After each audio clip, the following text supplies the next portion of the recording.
بسم اللہ الرحمن الرحیم۔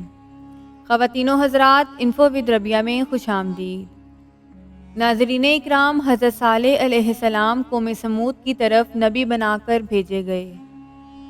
آپ علیہ السلام نے جب قوم سمود کو اللہ عز و جل کا پیغام سنا کر ایمان کی دعوت دی تو سرکش قوم نے آپ علیہ السلام سے یہ معجزہ طلب کیا کہ آپ اس پہاڑ کی چٹان سے ایک گابن اونٹنی نکالیے جو خوب فربا اور ہر قسم کے عیب سے پاک ہو۔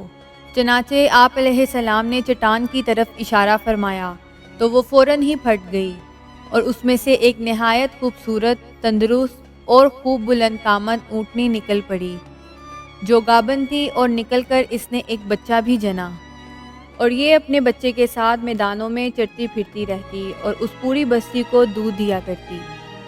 اس بستی میں ایک ہی تالاب تھا جس میں پہاڑوں کے چشموں سے پانی گر کر جمع ہوتا تھا۔ آپ علیہ السلام نے فرمایا، اے لوگو، یہ دیکھو، یہ معجزے کی اونٹنی ہے۔ ایک روز تمہارے تالاب کا سارا پانی یہ پی ڈالے گی اور ایک روز تم لوگ پینا۔ قوم نے اس بات کو مان لیا۔ پھر آپ علیہ السلام نے قوم سمود کے سامنے یہ تقریر فرمائی، اے میری قوم، اللہ کو پوجو، اس کے سوا تمہارا کوئی معبود نہیں۔ بے شک تمہارے پاس تمہارے رب کی طرف سے روشن دلیل آئی۔ یہ اللہ کا ناکہ ہے تمہارے لیے نشانی، تو اسے چھوڑ دو کہ اللہ کی زمین میں کھائے، اور اسے برائی سے ہاتھ نہ لگاؤ کہ تمہیں دردناک عذاب آئے گا۔ چند دن تو قوم سمود نے اس تکلیف کو برداشت کیا کہ ایک دن ان کو پانی نہیں ملتا تھا، کیونکہ اس دن تالاب کا سارا پانی اونٹنی پی جاتی تھی۔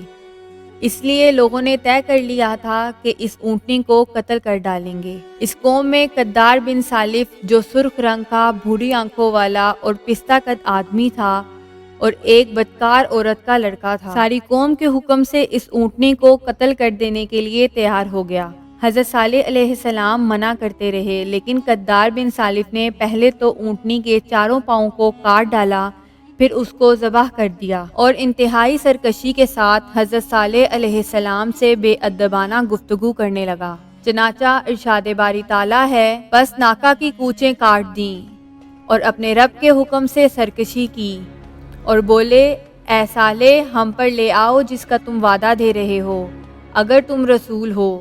قوم سمود کو اس سرکشی پر عذاب خداوندی کا ظہور اس طرح ہوا کہ پہلے ایک زبردست چنگاڑ کی خوفناک آواز آئی، اور پھر شدید زلزلہ آیا جس سے پوری آبادی چکنا چور ہو گئی، تمام عمارتیں ٹوٹ پھوٹ کر تہس نہس ہو گئیں، اور قوم سمود کا ایک ایک آدمی گھٹنوں کے بل اوندھا گر کر مر گیا۔ قرآن مجید میں اللہ تعالیٰ کا فرمان ہے، تو انہیں زلزلے نے آ لیا تو صبح کو اپنے گھروں میں اوندھے رہ گئے، تو صالح نے ان سے منہ پھیرا۔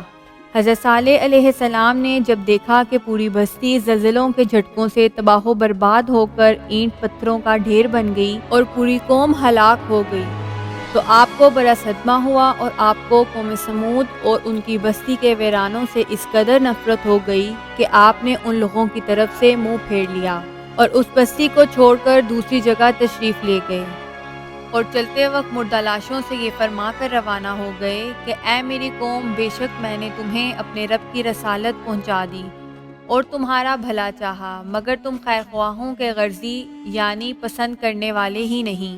قوم سمود کی پوری بستی برباد و ویران ہو کر کھنڈر بن گئی تھی، اور پوری قوم فنا کے گھاٹ اتر گئی کہ آج ان کی نسل کا کوئی انسان روئے زمین پر باقی نہیں رہ گیا۔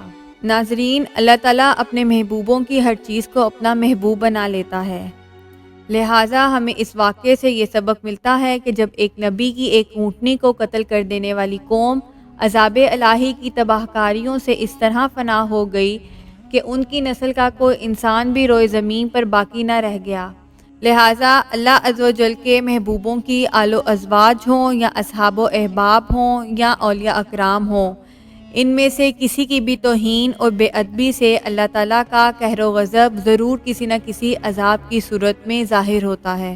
اسی لیے ہر وہ چیز جس کو اللہ تعالیٰ کے محبوبوں سے نسبت حاصل ہو جائے، اس کی تعظیم و تکریم لازم و ملزوم ہے، اور اس کی توہین و بے ادبی عذاب الہی کی ہری جھنڈی اور تباہ و بربادی کا سنگل ہے۔ اللہ تعالیٰ ہمیشہ ہمیں نیکی کی راہ پر گامزن رکھے اور ان تمام گناہوں سے اپنے حفظ و امان میں رکھے۔